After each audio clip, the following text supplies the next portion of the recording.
good morning, good afternoon to in-house counsel and in-house legal professionals from all across North America and the world.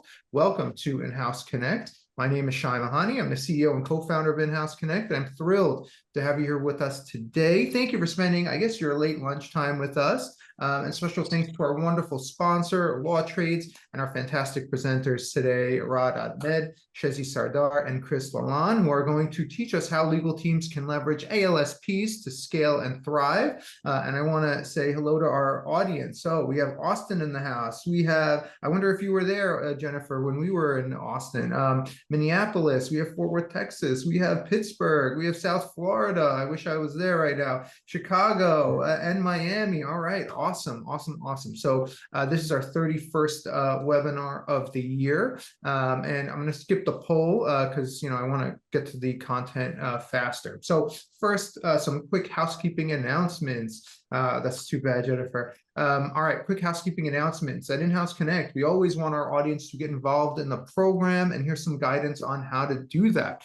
First, I have a few or three fun poll questions coming your way. So when you see the poll, please participate and let us know your thoughts. And feel free to supplement your answers to the polls in the chat box. And as well, speaking of the chat box, that's the other way you can get involved in the program. We usually have, I don't know, hundreds of people on today. Today's going to be a little bit more intimate. Hey, Carrie from North Carolina. Again, you're welcome to network through our chat box. And how does one network at a virtual webinar? It's really simple. Draft a blurb about yourself. Tell us who you are, where you're from, what you do, and include a link to your LinkedIn profile page. Carissa did a great job of that just above. So thank you, Carissa, and good to see you again. So if you want to network, feel free to network. And as well, if you have questions, comments as the discussion unfolds, please put your questions, comments, observations in the chat, and we will go from there. Keep in mind that the chat box is recorded. It is publicly available, may be shared afterwards. So keep that in mind as you engage in the chat box. Next, this is not a CLE webinar, no CLE for this one, but we have plenty of CLE coming your way. We have tomorrow a CLE session on like workforce compliance and I-9s. So if that interests you, please sign up. And we have a lot more on the horizon, including next week. Hopefully, I hope to see all of everybody on the panel at the New York City Mixer that we're hosting in a week from today in Midtown, New York. So if you're in New York, please let us know. And we're coming to basically every major city. I have a West Coast swing coming up. I have Atlanta and Chicago and Boston and many, many more. And we're going to hit up Austin again as well. So check out our upcoming events page to see where we're headed next. All right, let's get to today's program, how legal teams can leverage ALSPs to scale and thrive. I'm going to turn things over to my good friend, Raad, to take it from there. So Raad, welcome to In-House Connect. Awesome. Thanks, Shai. I appreciate it. Welcome, everyone. My name is Raad. I'm the founder of a company called Lawtrades. Just a quick background on myself and my company, before we get started. So back when I was in law school, Lawtrades was just a side project, and I honestly had no idea what an ALSP was or what it even stood for. So let alone I'd be running one now. All I knew was that the traditional lawyer's path didn't really excite me. The big firms, the long hours, the grind, that really wasn't my thing. And instead, I wanted freedom. I wanted to choose my clients. I wanted to work remotely, and I wanted to have control over my career. So fast forward a little bit, I built something simple for myself to find clients and send invoices, and soon discovered that I wasn't alone. There was a lot of other lawyers that craved that same flexibility. And this little side project that I started eventually turned into a community of independent lawyers that ran their virtual firms off our website. So then something unexpected happened. In-house legal teams, who are often understaffed and always budget conscious, started hiring directly from our platform. They liked the speed, the flexibility, and the transparency that we brought. And that's really when the light bulb moment went off. We had unintentionally built a better way for legal teams to scale their bandwidth without the headaches and overhead of a traditional outside counsel. So without further ado, instead of myself just kind of explaining everything about Lawtrades to you guys, I'm really excited to bring in our guest today.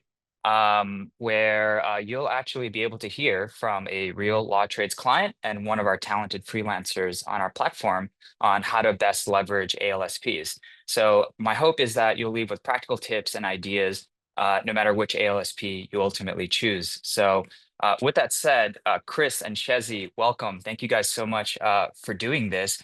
Why don't we start off with some quick intros and dive into some of the questions? Chris, do you want to go first? Sure. Thanks so much, Rod, and great to be here. ALSP is something that's very near and dear to me recently, as a very happy Lawtrades client. So I'm thrilled to be part of this conversation. So my name is Chris Lalan. I'm Chief Legal Officer of a company called One Money. We're a global infrastructure firm in the fintech and digital asset space, and we're also a startup. I've been here at the company for a little under 9 months at this point, growing and scaling the company from zero. Prior to this, I was a senior legal executive, and I've been in-house in capacity as general counsel, chief legal officer over many years. I've been in-house for about 16 years now and been practicing for over 20. So I've seen all flavors of legal engagements, and have managed legal budgets from very, very small to in the 8-figure range. So really looking forward to contributing my insights here. Nice. Shezi, you want to go next? Thanks, Rod. So good to be here. Thank you for having me on this panel. I'm Shezi Sardar. I am a law trader. I work with a variety of clients under Lawtrades, currently with Sony Interactive Entertainment on the gaming side, PlayStation focused. Worked with DoorDash, worked with Yelp, Coinbase, and others back in the day when Lawtrades was revving up. My background, I'm a New York attorney. Was a commercial litigator for a few years before I transitioned to transactional, and had a stint at Citibank, got into a good bit of financial services, focused work as counsel, broker dealers, hedge funds, and then turned more toward consumer and digital. Worked with Warby Parker, was associate general counsel at AccuWeather for about 2.5 years from their New York office. So managed a good bit there, and been with Lawtrades now, I think 2 to 3 years consistently. And yeah, happy to be here. Awesome. Welcome to the both of you guys, and really excited to dig in. So for the first question, Chris, what prompted you to even start using an ALSP? Can you describe that moment? What was that pain point, and just kind of help the audience members think about like what was that initial prompt? Yeah, sure. Quite honestly, I had spent, most of my in-house career at very large firms, publicly traded, large global companies. And last year, when I embarked on this journey at my current firm, as a startup starting from zero, obviously with much more limited resources, we had to be nimble in terms of performing high impact legal work in the most cost efficient manner. So I started looking outside, even though we also have on our panel our large law firms. I started looking for other solutions, alternative legal service provider solutions that would enable me to as an army of one currently leverage law traders in particular, to execute on that high impact work, and provide immediate value to the company. So that's exactly what prompted it, and it's been a great experience so far. Awesome. Great to hear. Shezi, what are some common challenges that you've seen legal teams face when it comes to leveraging an ALSP and figuring out how to effectively utilize them? Well, one of the biggest I've noticed is internal legal teams being able to gauge capacity, right? What's the need? internally. Often these are pretty entrenched legal teams at these corporate clients. They are dedicated to specific focus areas. It's difficult to reallocate resources depending on how fast certain deals are moving or based on shifting priorities coming out of management. So one of the ways that we've been able to help as attorney talent is fill in those gaps. We can be agile, we can be nimble.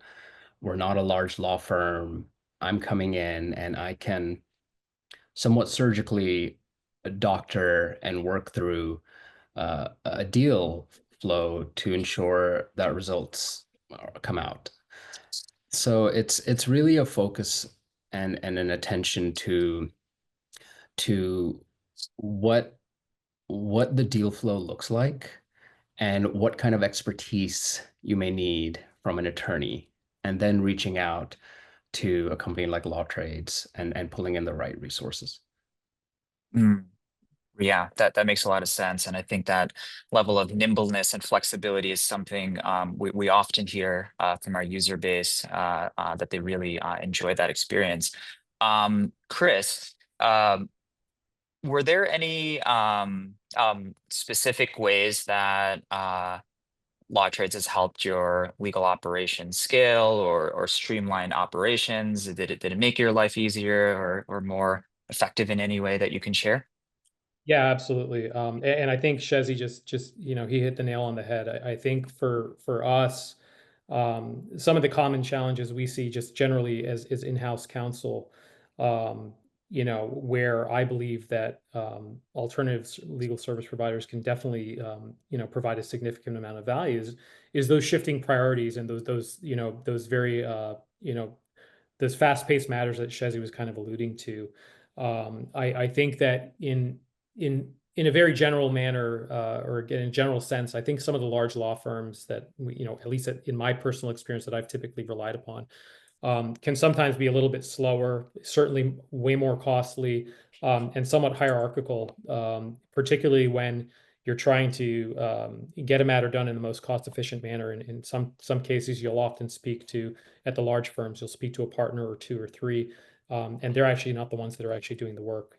It's being passed off to enough counsel or even one or more associates. So with Lawtrades, for example, I can retain highly experienced attorneys with a decade, 2 decades, potentially even more experience in the particular area that I need support on, whether it's high volume work or complex or niche issues, particularly in our industry, in the fintech and the digital asset space, which kind of cut across the widest possible swath of financial regulatory issues. It's comforting to know that using a platform like Lawtrades, I can retain an attorney with significant experience at the level necessary to engage on a matter and get it done, rather quickly and at the velocity that we're moving at. Yeah, that makes a lot of sense. I mean, I think even in the last 10, 15, 20 years, the internet and software has enabled really talented people to be able to deliver legal services online without needing to go into a law firm and do that first. So you get that immediate cost advantage and just kind of closing that gap a little bit, it seems like. Awesome. Shifting gears over to you, Shezi. What would you say are the type of work that is best suited for an ALSP versus sending something more to a traditional firm? Because it doesn't seem like, an ALSP is supposed to be something that just kind of covers anything and everything. There's a right place, right type of work for it. And for us, we still see clients use traditional outside counsel for certain matters. Could you just walk us through Sure. some of the differences in kinds of work there?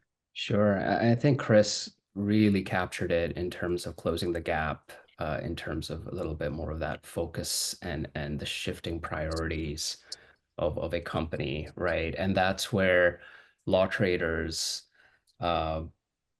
such as me can really be an asset, I feel.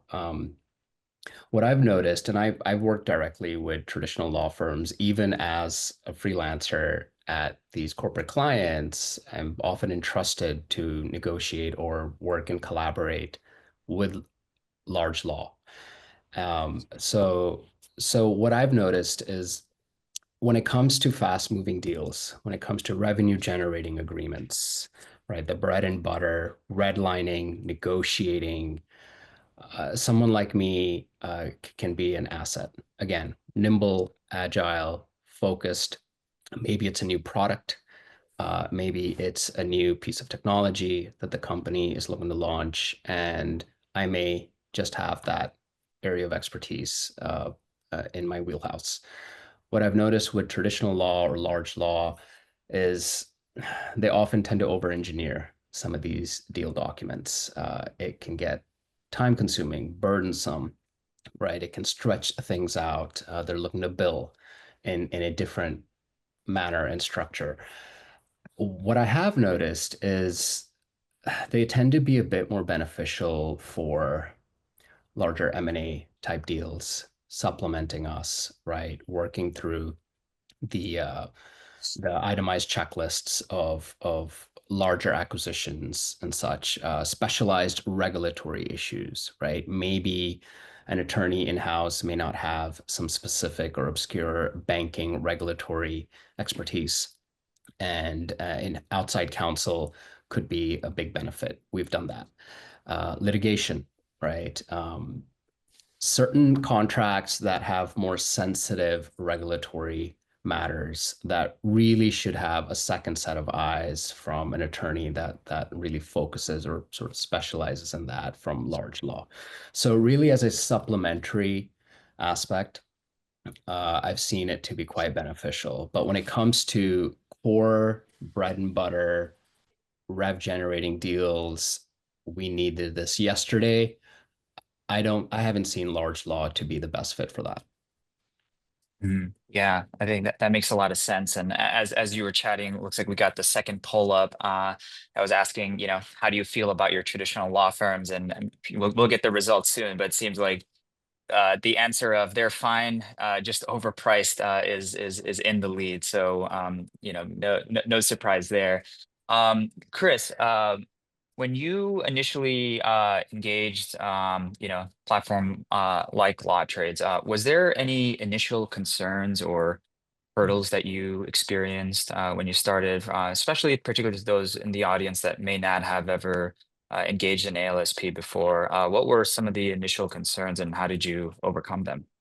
Yeah, I mean, I definitely had some reservations and a little bit of, admittedly a little bit of fear, experimenting with ALSP. I'm admittedly guilty of, in my in-house career, up until recently, exclusively leveraging the large law firms on our panel at my different, shops. And that was also, in part a result of being at large global operations that had significantly larger, exponentially larger, legal budgets to play with. So, utilizing, alternative legal service providers wasn't necessarily something that was a burning urgency or front of mind. But, when I came here, obviously, as I mentioned earlier, with the, trying to be as nimble as possible, deliver high impact work and be as cost conscious for the company. In reaching out, I was a little nervous and had some concerns about whether I could entrust, as Shezi was mentioning, and alluding to earlier, like whether I can entrust an alternative legal service provider to lead negotiations, to handle high volumes of these revenue generating contracts or just any type of service contract, or day-to-day matters that still take time but are as important for the business as are the strategic matters that I typically focus on. Other reservations were, how would I upskill someone on the Lawtrades platform to the very nature of our business, which is extraordinarily novel and complex, and being in the digital asset space that again cut across pretty much every single category of financial regulatory issues and then some. And then there were also some reservations about, while I engage with Lawtrades, how do I ensure that my engagement with the with the law trader, that who will actually be providing the legal services, will preserve confidentiality, right? How am I going to get my arms around that? How am I going to get my arms around managing expectations, providing real-time feedback, integrating them to the team, and making sure they have the experience not only to interface with the clients, as they would if they were in-house counsel or external counsel that had a relationship with the company for years. So a lot of things that, were going through my mind, and I think, to be completely candid, I was very pleasantly surprised, with, how quickly and how easily it was to resolve all those concerns that I had, in terms of at least, the folks that I've been engaging with through the platform.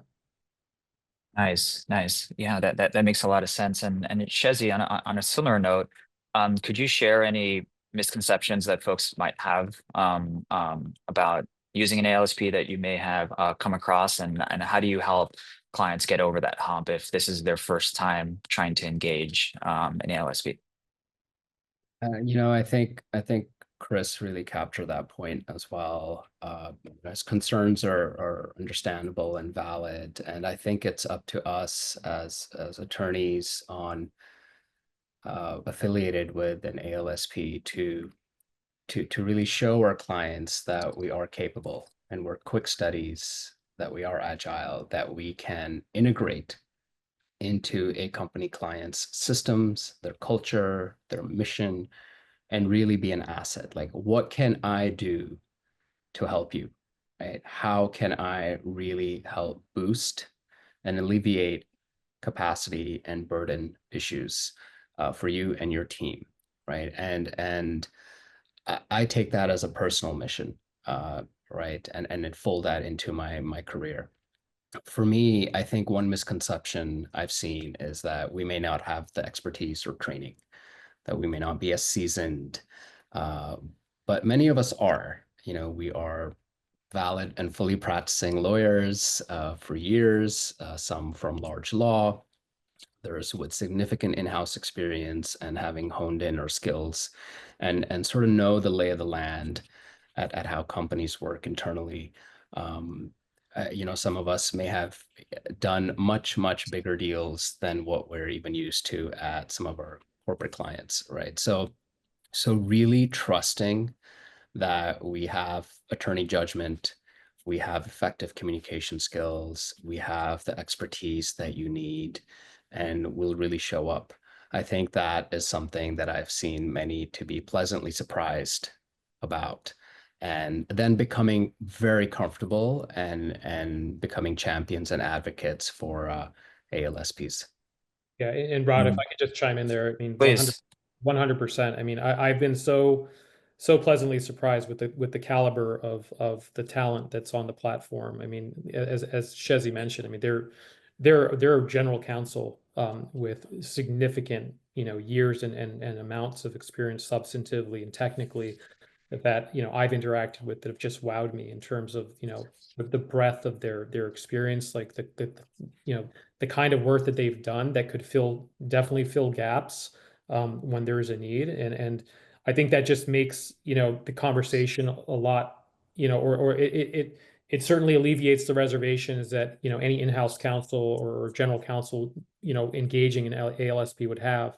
One, but it also to Shezi's point on it being the mission to integrate well, to be a quick learn. I've absolutely found, with the several folks I've engaged with, that willingness, that proactivity, the ease by which they've been able to upskill, again, to a very complex area of law that we navigate through, and really just integrate well with the team. And it's certainly, something that I have completely pivoted on in terms of my own view towards and perception towards alternative legal service providers, as opposed in terms of like not only the caliber of the attorneys that are providing these services, but really the value proposition that they carry hand over fist over some of the large law firms that I've worked with. So I'm going to jump in a little bit, Chris and Shezi.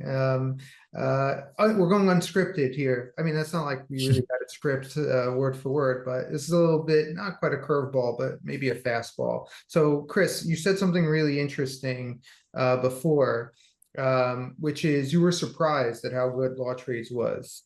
That's interesting. Why did you like, what was your, what was your, like, what did you anticipate it being like, and why, and how did it end up being? Yeah, I mean, again, this just goes back to my, just operating in this space. I was very, apprehensive about finding someone on the platform with significant amounts of not only financial services experience, but tech experience and even, blockchain, digital assets experience that can really deliver on a lot of these very complex issues we work on. And lo and behold, I start navigating on the platform, and as I mentioned, they're general counsels from some of the literally top 5 financial institutions on the planet on the platform, and folks that have had experience in the digital asset space and in very complex regulatory areas. And so as I started speaking with these individuals, it really it corrected a lot of the biases and the perceptions that I previously had about about alternative legal service providers, and it certainly corrected the notion for me pretty quickly that top quality work is only available at the top firms, and that's absolutely not the case. Absolutely not. And you can find it on with an ALSP at a fraction of the cost. And again, I encourage everybody who's reticent about going down this route to really give it a close look. Yeah, and just to add to that, I think Shai, one of the big tide shifters we've seen was after COVID. That's when we really saw a lot of growth on the platform. But during that time period, we saw a lot of folks leave their big law firm jobs, move out somewhere else, work remotely. So the network, the talent has just kind of been distributed over the last 5 or 6 years. And when you look at practicing law, it's very digital in nature. It's a lot of it happens over email, a lot of it happens over Slack. You can work in an asynchronous way if you have those tools. So I feel like that really push the ALSP market in this other direction of really high quality, because people, again, in the beginning of the story, as I was mentioning, are craving that freedom, flexibility, quality of life improvements that I think the 100-year-old law firm model simply wasn't providing in a post-COVID world. Yeah. I want to Nicole dropped a great comment in the chat, and she says, perception, the tide has turned from the Sigma because ALSPs have shown their worth. I love that comment. I'm curious, Chris, like, why did you, like, when you first decided to fill the role, right? Your first ALSP engagement with Lawtrades, what was the motivation behind it? Like, why, what was the thinking there? And I guess, what are the options, right? You can hire a law firm attorney who's like super expensive, or you can maybe, hire a full-time employee. Maybe you don't have like the budget. I'm just curious, like, why were you like, all right, let's give these Lawtrades, let's give a law trader a chance? Yeah, I mean, look, 100%. And so I have, I engaged large law firms as I do, currently as I do, folks on the Lawtrades platform.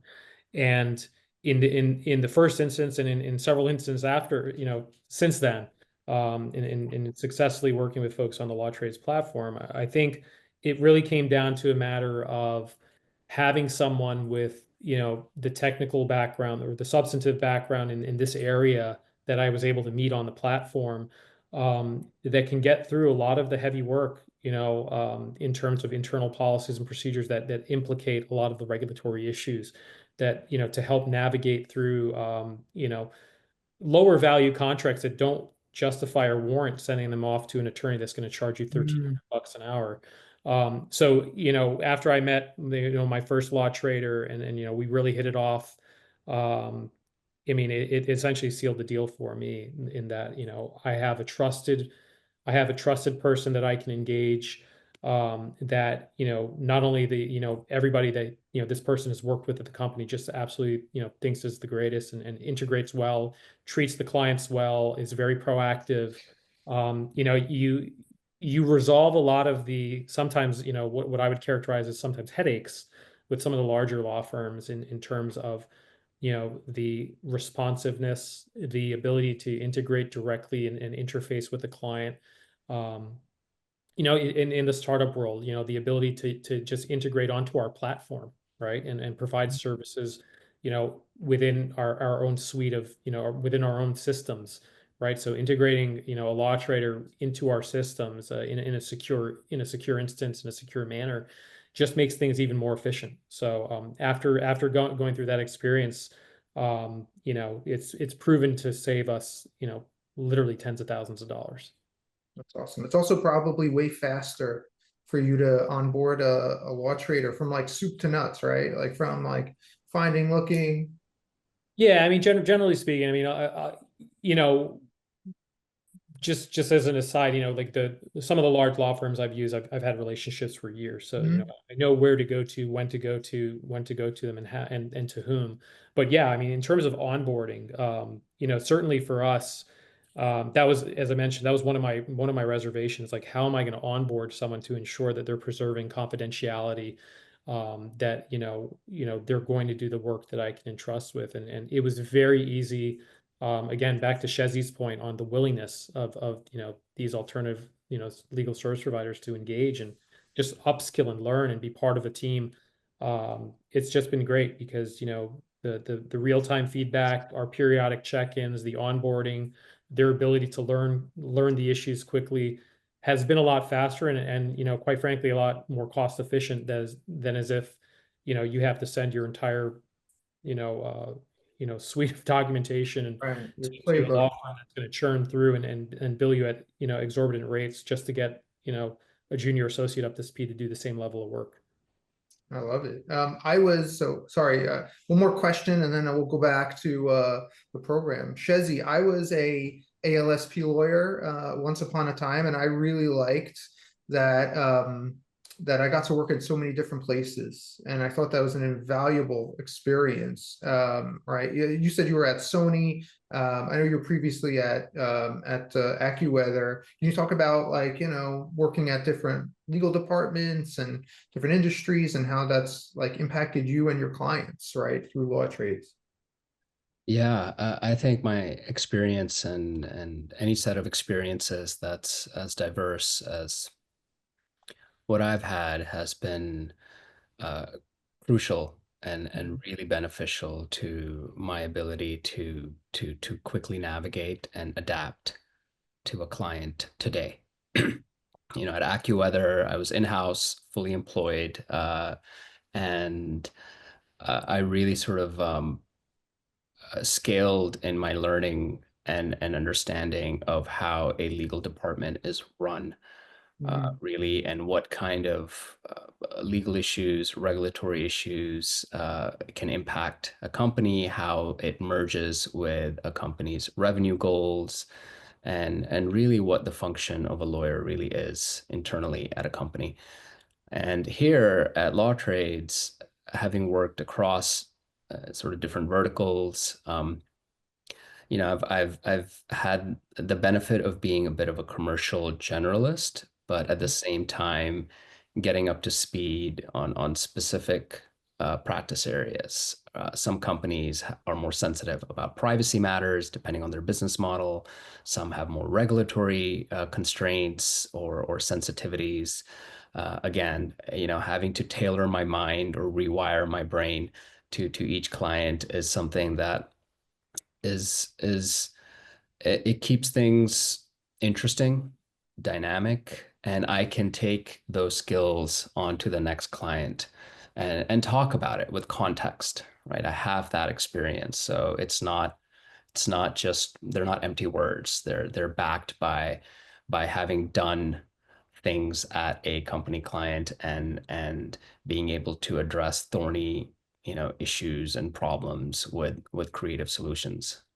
Yeah, and if I could just add to that, I mean, I think that not that large law firms don't do this as well, but I think what Shezi makes a really good point. I think it's that diversity of perspective in, as really, at least in my personal view, is like someone like Shezi being an extension of an in-house team. So they're really, you're really understanding the business. And so when you have that, when you have multiple engagements with different clients across different spectra of industries or different business models, it only makes the, someone like Shezi more valuable because, I can certainly say that, my engagements have, shed light on how they do it at other clients and, obviously without breaching confidences, but, their experiences in how they've handled, privacy related issues or vendor related, or even just like, vendor onboarding or just legal ops issues is extraordinarily,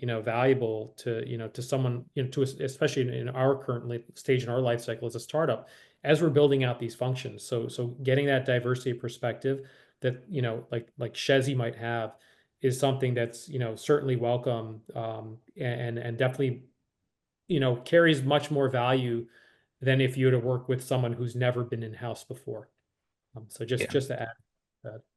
Yeah, and that it makes a lot of sense because those are the types of people that we vet for on the platform.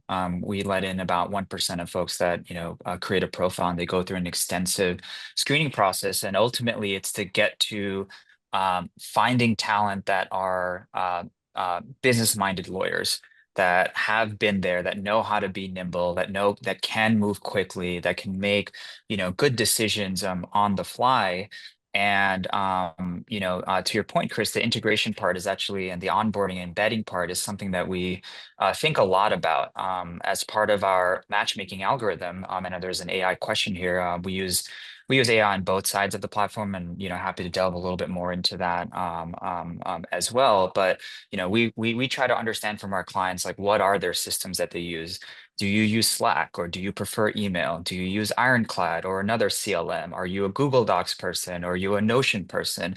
And we take all those data points and find profiles on our platform that match that, so that it is a seamless hiring experience, and more importantly, an onboarding and embedding experience. So I think that really is what we're going for. And Chris, also, I remember you kind of use the platform in a clever way, in the sense that you also facilitated in your own customized NDA signing as part of the hiring process, which we're starting to see more and more now. But I think it's a really, if you want to speak to that a little bit, I think it's a really great way to kind of bring in your own custom playbooks, formats into the hiring process. Yeah, I mean, I think that's right. And again, this just goes back to what Shezi was saying. It's just being business minded, being willing to take that step as like an extension of the in-house team, and just being, a true partner.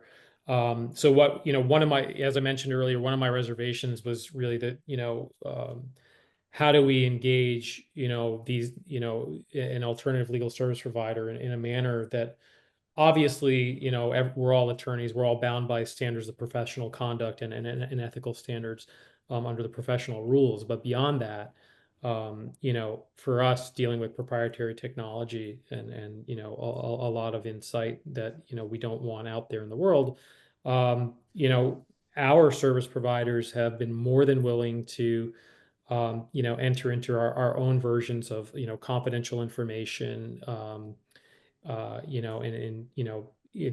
Works for hire agreements where we're preserving, that confidentiality. We're alleviating the concerns that we have internally as a firm to ensure that, beyond, obviously the standards of professional conduct, our engagements are all more than willing to, walk down this road with us too, because they understand once they get in the door, the value of preserving all of the IP that we have as a company. And I'm sure other companies out there, take the same position. And you'll find that engaging with ALSPs is no different than in many respects as you would engage, again, an AM law firm. Yeah, that makes a lot of sense. And just want to I see some of the messages coming in to the chat now. And for everyone that's still here, feel free to ask any questions, comments, and we'll try our best to get to them. But Bradley asked about AI tooling on ALSPs, and for us, we're leaning pretty heavily on AI across both sides of the platform. So if you're a client, we use AI to do the matchmaking, as I kind of mentioned earlier. How do we find that perfect fit that understands your company culture, your systems, even your personality to a certain extent of how you work. And more so, we're also slowly rolling out AI tooling on our freelancer side to help them get through contract review. So automated AI redlining, getting through lots of contracts, doing that first draft review. For us, it's all about efficiency and driving as much value to our customers as possible. So unlike a law firm, none of the lawyers on the platform have a billable hour requirement. We don't have a very extensive overhead structure where our rates have to be marked up egregiously.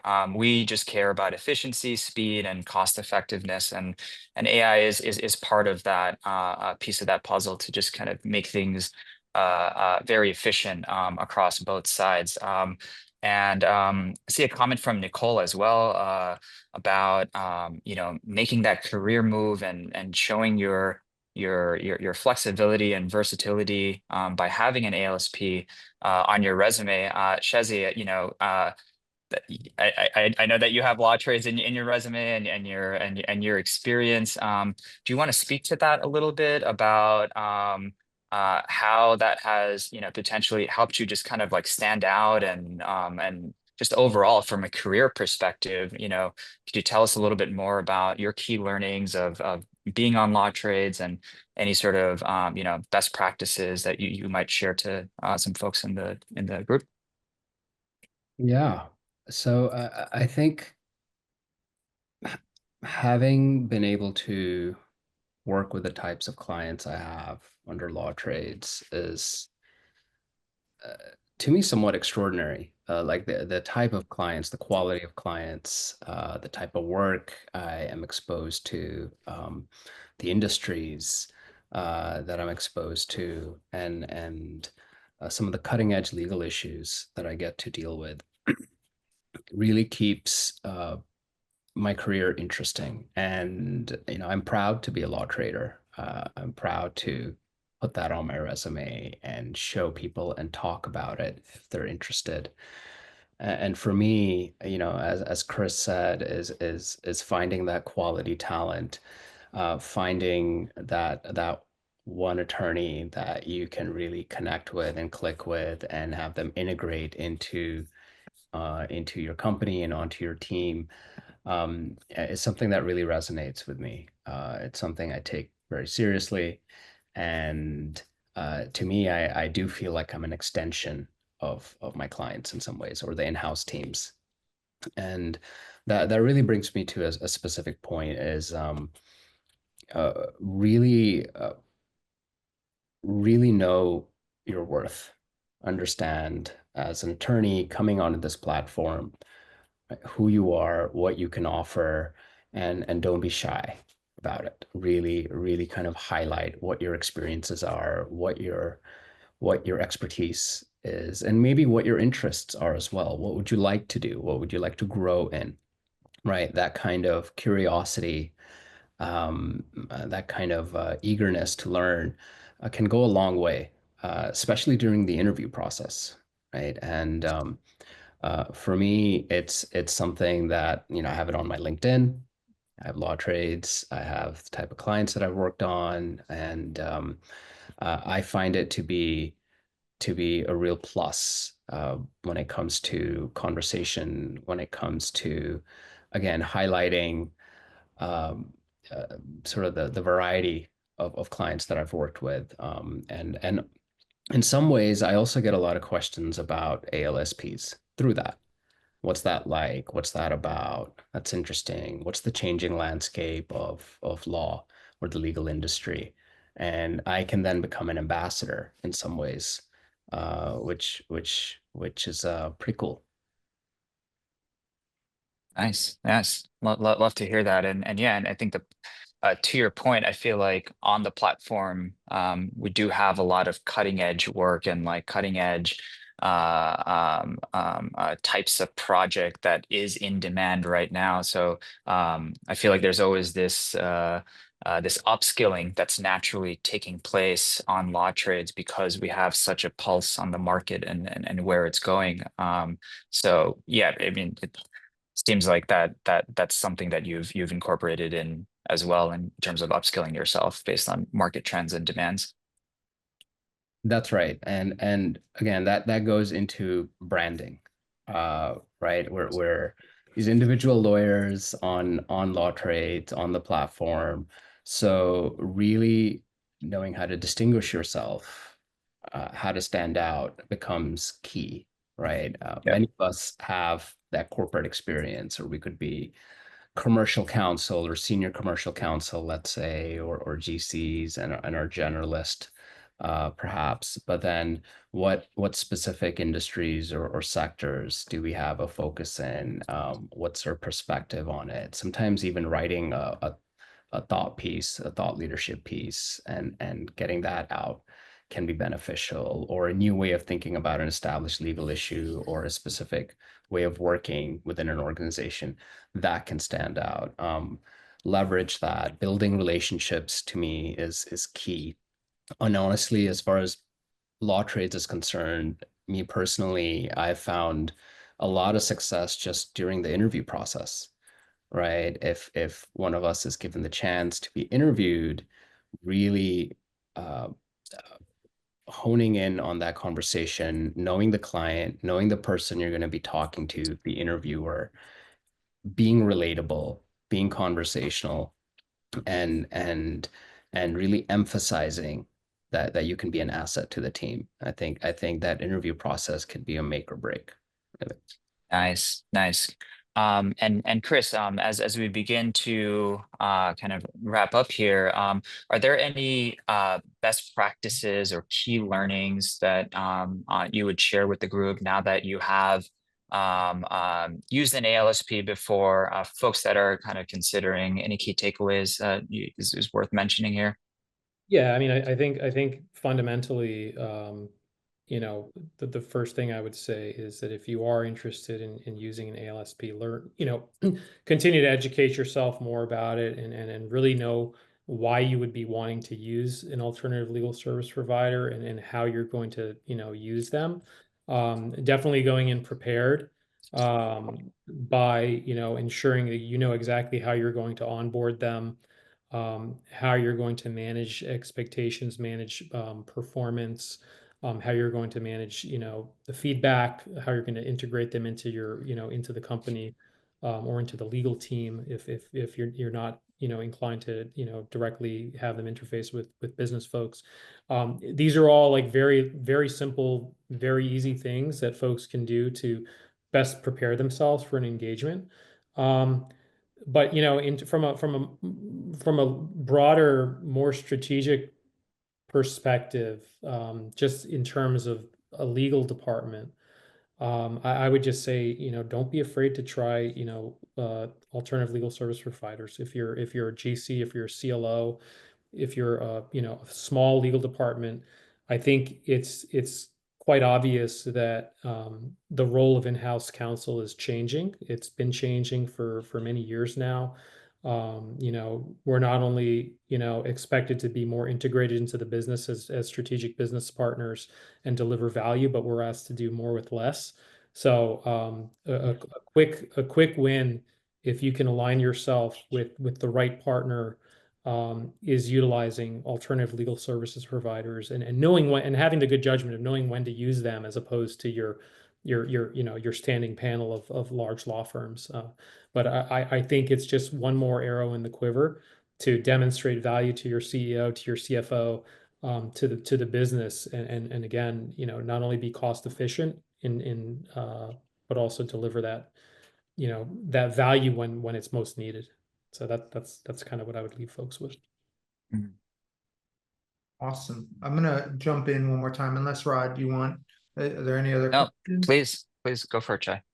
Awesome. So folks, I think we had an awesome discussion with Raad, Chris, and Shezi. There's still more. I want to say a couple of things. So first, my friend Paul Connors, who I got to meet in Boston, he was a GC. He dropped a really nice comment. He said he was a GC and it was really rewarding, but practicing in an ALSP type setting allowed him to broaden his industry knowledge and experience, and that's really awesome. That's consistent with my experience and what Shezi said before as well. So Raad, I have a question.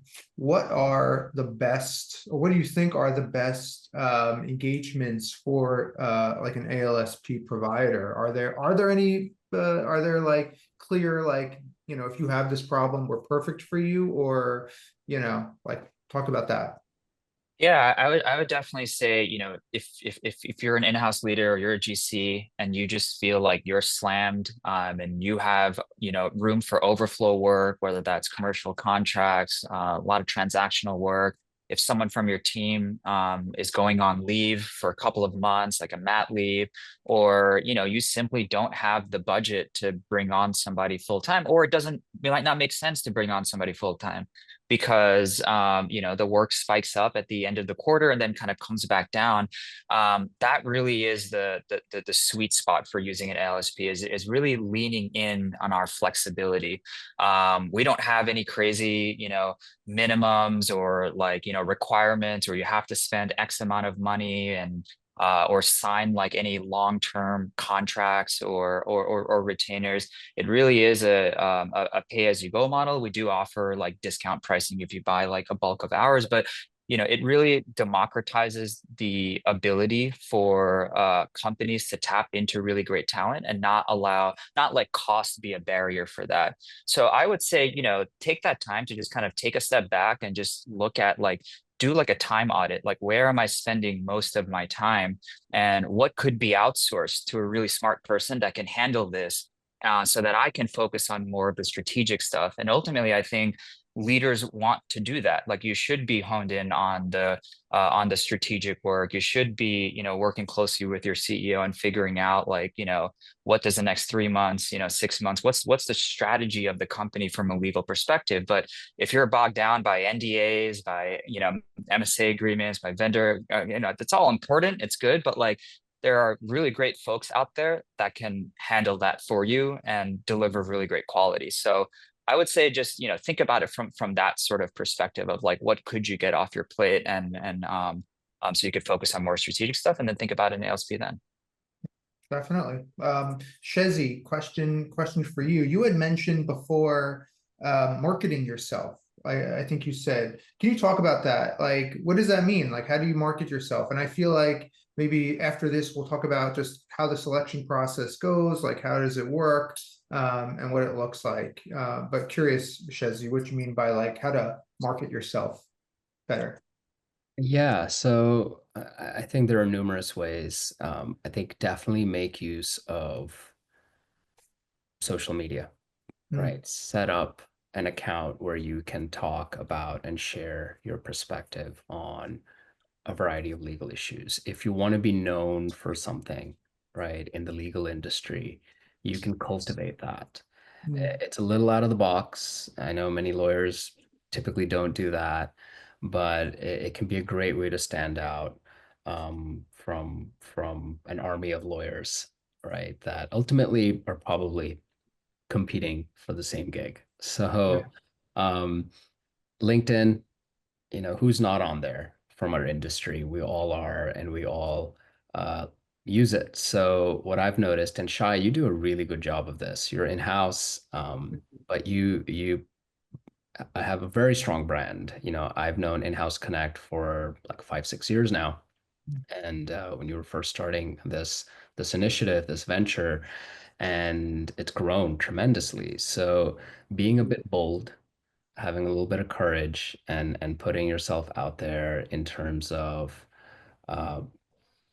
content, even if you don't have time to write, maybe there's some news that has come out on a new regulation or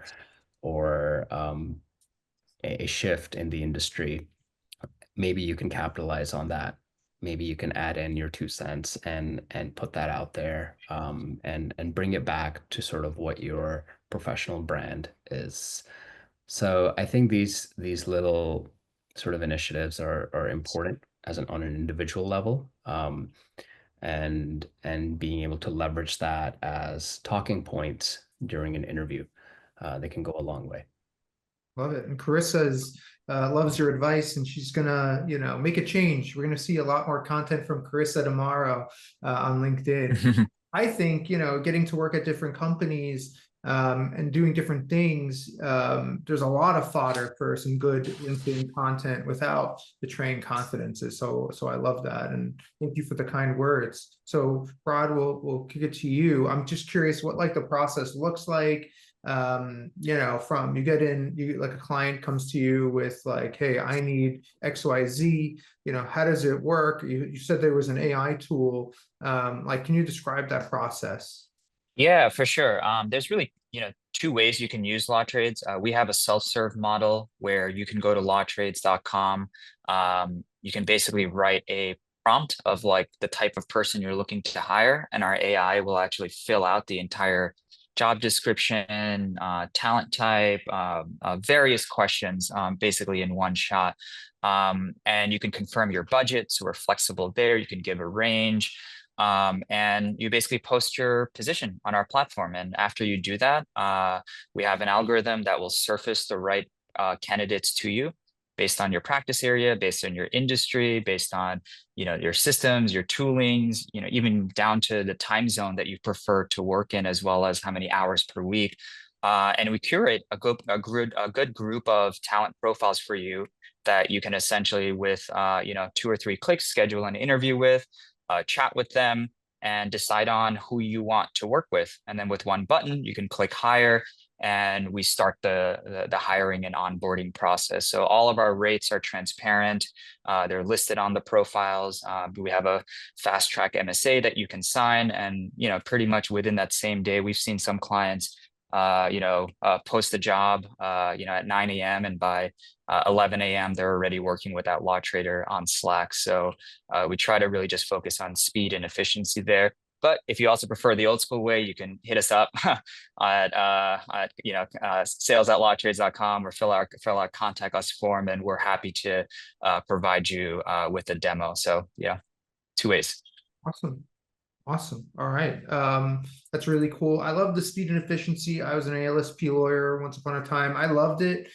So I see both sides, the benefits. All right, we're at the hour.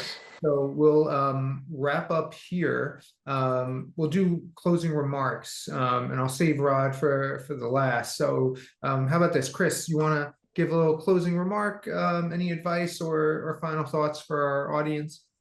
Yeah, no, thanks for listening in. And again, don't be afraid to at least educate yourself on alternative legal service providers. I was definitely a skeptical, in-house leader that never really gave ALSP a thought until I was, put in a position where my budget, I needed to just get more creative with the budget. So please, by all means, at least, inform yourself about, the significant value of ALSP when you're trying to figure out, where you're going to be outsourcing your work.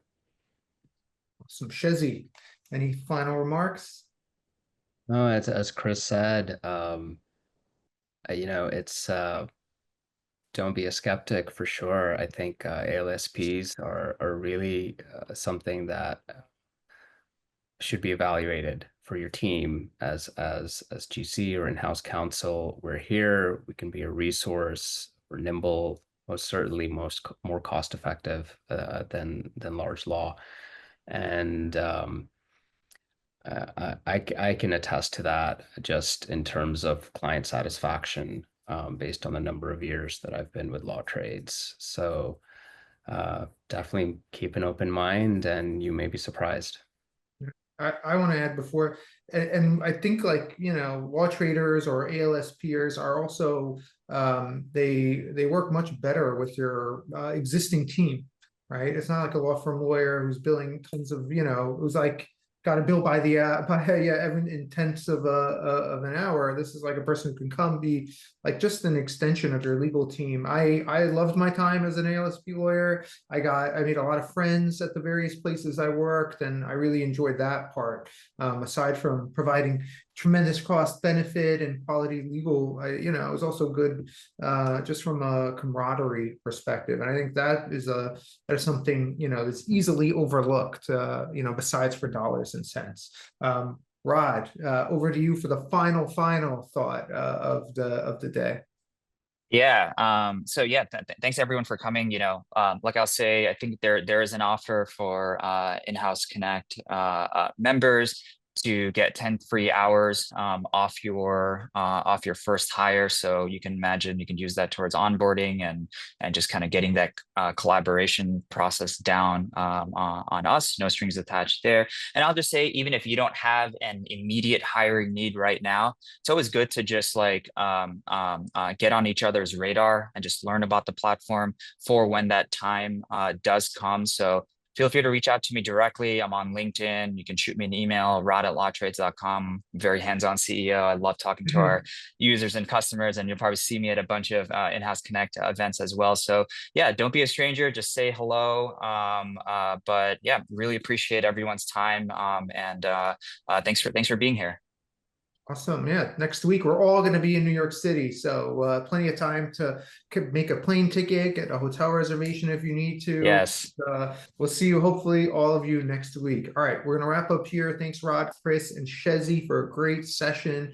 And, bring me back to my roots as an ALSP lawyer. I love it. We'll break here. Happy Wednesday. Happy hump day, everybody. We'll be back tomorrow with another webinar. But if I don't see you, I hope you have a wonderful week. Take care, everybody. Awesome. Thank you, Shai. Thanks for setting it all up. Appreciate it. My pleasure. Thanks, everybody. Take care, everybody.